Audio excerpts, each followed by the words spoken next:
What's up, everybody, and welcome to Real Time for the Real Everyday Movie Fan. I'm Ryan Murphy, and it's a especially great privilege for me personally today to talk to the one and only Michael Uslan, creator of the essentially the creator of the Batman film franchise.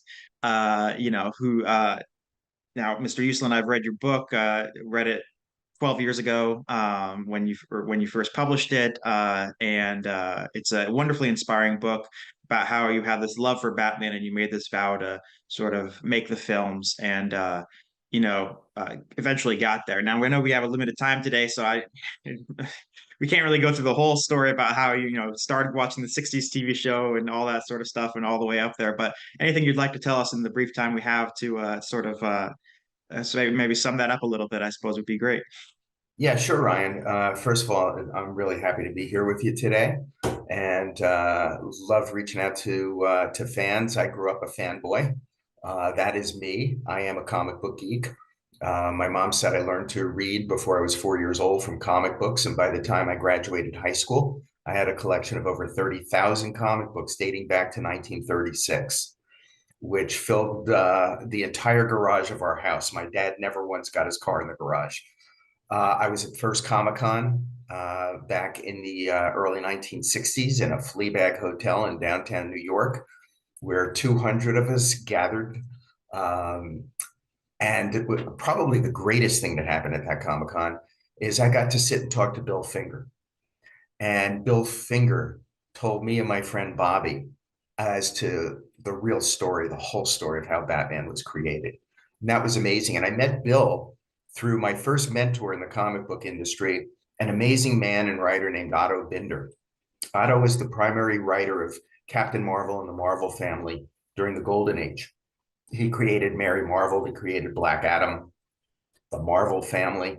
And then he went over to DC, where he contributed a little bit, such as co-creating Supergirl, the Legion of Superheroes, Brainiac, Crypto, really an amazing guy. I was lucky enough to grow up just an hour outside of New York City in an era when almost all the comic book companies were there. And I learned, because I was one of the early members of comic book fandom as it was organizing, I learned that most of the creators since the late 30s through the 60s, the writers, the artists, the editors, they either lived in New Jersey, Manhattan, or Long Island, striking distance. So I was able to reach out to them and go to their homes to interview them, and then go to the offices with my friend Bobby of every comic book company that was there at the time. And that's how I got to meet people like Joe Simon, who was editing the Harvey superhero line at the time. And I got to meet the head of the Comics Code Authority, Len Darvin, and John Goldwater Sr. over at Archie, who was one of the three founders of MLJ Comics. I got to go on the DC Comics tours on Tuesday afternoons. I got to meet Stan Lee when I was 11 years old. So, it was an amazing time and an amazing place to be. When I got to college, which was Indiana University in Bloomington, it was the early 1970s, and they were offering a new concept. It was an experimental curriculum department in the College of Arts and Sciences. And they said if you had an idea for a college course that had never been taught before, you could bring your proposal to a panel of deans and professors if you had the backing of a department on campus. And you could pitch it, and if they agreed to it, you could teach a course for 3 hours of credit on campus. Even though I was only a junior, I was only an undergrad, it still gave me the opportunity to do that. And I saw, wow, this is a great way to incorporate my passion, my love for comic books, my knowledge of the history of comics. So I created a course, comic books as a legitimate American art form and superheroes as our modern day mythology. And I got the backing of the folklore department, and it was teaching that course that got worldwide publicity. And that's a whole story. But as a result of the massive amount of publicity, I had TV cameras in every class I taught, reporters. I was on radio and TV talk shows. I got a call out of the blue one day from Stan Lee, and that began my lifetime relationship with Stan, where he changed from my idol to my mentor, ultimately from my mentor to my friend and creative associate. Um, Saul Harrison, vice president at DC Comics, called me, thought what I was doing was so innovative that he and Carmine Infantino flew me to New York City, offered me a job at DC Comics, which was a geek dream come true. And I got to work summers at DC. They put me on retainer while I was still in school. But I got to know everybody and they got to know me. And they realized I had a passion for comic books. I had a passion for Batman. I had a depth of knowledge. Um, and that's what literally, Ryan, opened the door for me to have the balls to walk in 1979, in April of 1979, and say, I want to buy the rights to Batman. I want to go out and make dark and serious Batman movies and show the whole world he is not the funny pot-bellied Pazap Wham guy that everyone was laughing at on TV. And and these are the steps, because otherwise you go, well, how does a kid in his 20s buy the rights to Batman? It's impossible. It's inconceivable. And only if you have this knowledge of the context of the times can you even begin to grasp how I was able to pull that off. And at the end of the day, Ryan, and I'll conclude with this as a very long answer to a very short question. Um, I was able to buy the rights to Batman when I was a kid in my 20s because I was the only one on the planet Earth who showed up. Even the president of DC Comics, Saul Harrison, who was very, very fatherly toward me. He had mentored me into the business. He said, Michael, for God's sake, don't do this. I don't want to see you lose all your money. Don't you understand that when Batman went off the air on television, the brand became as dead as a dodo? That's a quote, Ryan.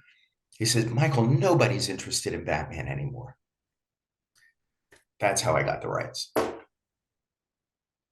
I mean, that's a incredible story, and of course, you could go on for hours about it. But to my tell my audience, buy the book, The Boy Who Loved Batman, and you have a new book out now, Batman's Batman, which is sort of a sequel.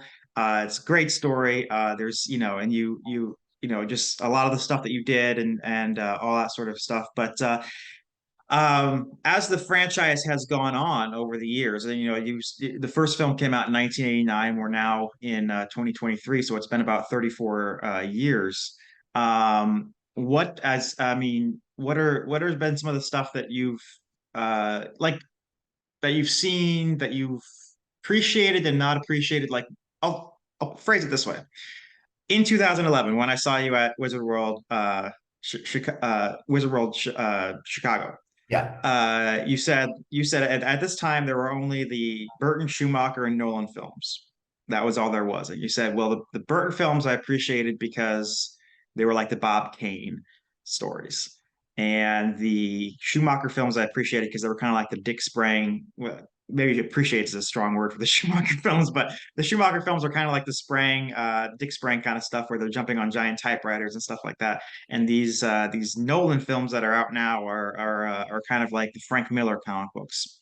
And I've always wondered in the decades since then what you would have to say about the two franchises that we've gotten since the Snyder films and the Reeves film that just came out. How you what you might correlate those two in terms of the Batman comic books. I went back not long ago into our old files that are in storage and dug out my first correspondences with the studio, which date back to 1990, pushing for us to be able to do a story that focuses on Batman as the world's greatest detective. And over the years, the pushback always was they were so concerned with toys and games and Happy Meals Mhm. that I don't think anyone was too interested in sacrificing stuff being blown up, gimmicks, um, merch, to focus on something that was that cerebral and that part of the Batman mythos. So I have waited 33 years for Matt Reeves' The Batman and was all I could say was, to me, it was worth the wait. And we just experienced it the other night at the Dolby Theater, where the movie was shown with a symphony orchestra on stage accompanying the soundtrack. And it was mind blowing. It was mind blowing. How that score did not receive an Oscar, I have no idea. I have no idea whatsoever. It was brilliant, absolutely brilliant. So that is my answer to that. And all I could say is fasten your seatbelts for the Batman Part Two. Um, we've had Todd Phillips, a person who I now consider a genius, who did Joker and we just wrapped Joker 2.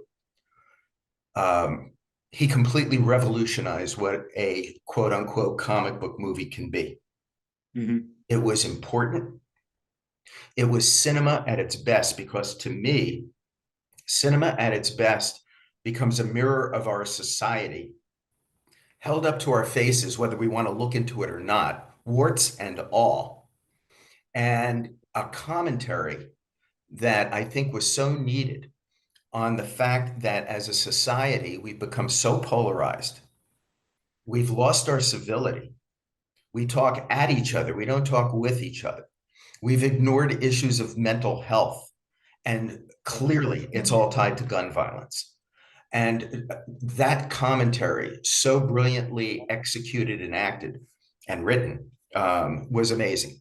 And without saying too much, um, Joker Folio Do is going to revolutionize what a comic book movie can be all over again.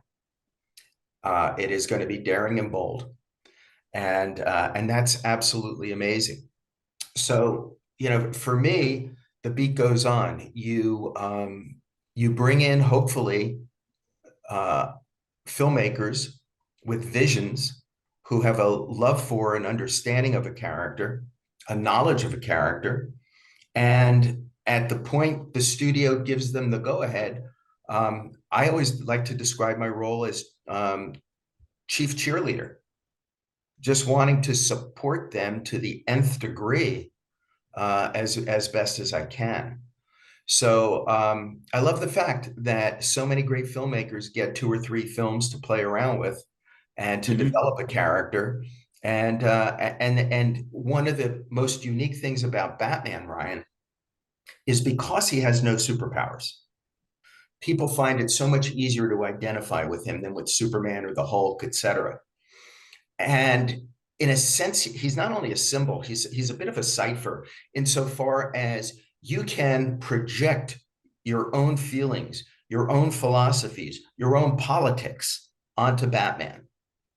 The one true Batman over all these decades is very simply the one you were first introduced to at whatever age you met him, whether it was a comic book, a cartoon, a graphic novel, a movie. Um, that's your one true Batman. And he is the only character in all of comic bookdom that is so malleable and can exist like that. And you can see different interpretations of him because the comic book did exactly the same thing over the decades. There are so many different interpretations of Batman in the organic, authentic comic books themselves that gives the filmmakers a large degree of free reign to execute their own visions. Mhm. Wow, that's a great answer. And so I just we can work towards a conclusion here because especially because I want to actually talk to you for a couple minutes after you have after before you have to go. But the uh you mentioned the Batman Part Two, and I know you cannot talk about present things that are presently in production, but I have a question I think you'll be able to answer, which is just that as involved as you are, like are you getting like the script notes as they're coming in? Are you fully versed on what's happening with the Batman Part Two and everything like that? Like are you working with Matt? Are you all that going on like right now actively? I once again describe myself at this point in time as the chief cheerleader. And that's truly what I am. That's truly what I try to be. Uh, Mhm. Batman is so important to me from a level of passion, which is, by the way, where the title of my new memoir, Batman's Batman, comes from. Mhm. If I could take a minute, when we were pitching the 1989, what would become the 1989 Batman movie, we were pitching it in 79, 80, early Mhm. 80s. It took 10 years from the time I bought the rights to Batman till we were finally able to get a Batman, serious and dark Batman movie made. Every single studio turned us down. Everyone, every minor studio operation turned us down. Every major production company turned us down. They told me it was the worst idea they ever heard.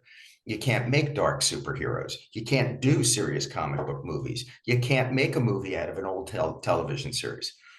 We finally got to the final studio after having been turned down by everyone. We're at that meeting, and I pitched my heart out for my dark version of Batman. And at the end of it, the guy says, Michael, you're nuts. Batman will never be successful because our movie, Annie, hasn't done well. This is now the early 80s. I said, are you talking about the little redheaded girl from Broadway who sings the song Tomorrow? He said, yeah. I go, what does that have to do with Batman? He said, oh, come on, Michael. They're both out of the funny pages. That was my rejection. And then he turned to my partner, Ben, who was my dad's age. Ben, a legend in the business. Ben had been the executive vice president of MGM in its Tiffany years. All divisions reported to Ben. He was chairman of their film selection committee. He put together movies like Ben-Hur, Dr. Zhivago, 2001, Gigi and the musicals, signed Elvis Presley to MGM. And he turned to Ben and said, Ben, you and I go way back. Look, if you guys really want to make a Batman movie, we'll consider it. But it's got to be that pot-bellied funny guy from TV, because that's the only Batman audiences will remember and love. And I said, no. And with that, he pulled his chair up in front of me, leaned in, and said, son, that's when I knew I was in trouble when he called me son. He goes, son, better to have a movie made than no movie at all. And I looked at him and I said, no. After that meeting, we were on a bench on the studio lot. My head was down. I was at the lowest ebb. We had just gotten the final rejection from the last studio. And with that, Ben turned to me in a fatherly way and he said, you know, Michael, isn't it ironic that our last no came from you? He said, you know what that makes you? I said, yeah, Ben, an idiot. He said, no, no, no, no, no.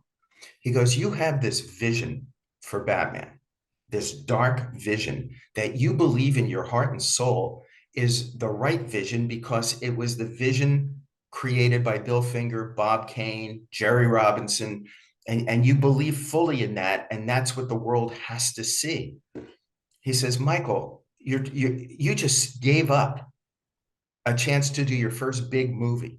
You just gave up a lot of money in order to protect Batman. You are Batman's protector. You are Batman's defender. Michael, he said, you are Batman's Batman. So, Ryan, that's my role. My role is to be the chief cheerleader, the protector and defender to the best that I can, and to just try to be Batman's Batman. That's it. That's fantastic. And folks, I mean, thank you for joining us. We're looking forward to obviously to the Batman Part 2, to Joker Foley I Do, and to the Flash. You can touch on that. The Flash coming out with Michael Keaton. Everything Batman related, we're always looking forward to. And Mr. Uslan, I just want to thank you from the bottom of my heart for being here today. And yeah, thank you very much. Well, Ryan, before we go, my mentor, Stan Lee, always taught me one thing very clearly. Michael, whenever possible, get in the damn plug. So let me say that The Boy Who Loved Batman, which was followed by Batman's Batman, I've now done on an Audible books. And I had the chance to narrate both of my books, which was a ton of fun.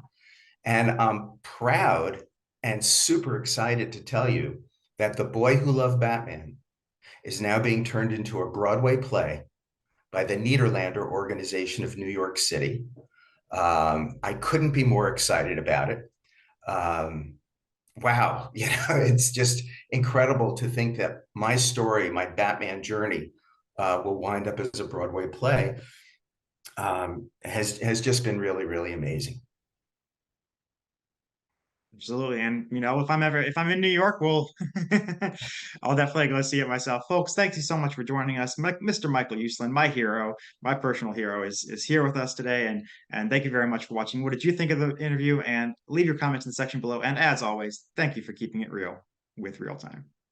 Thanks, Ryan.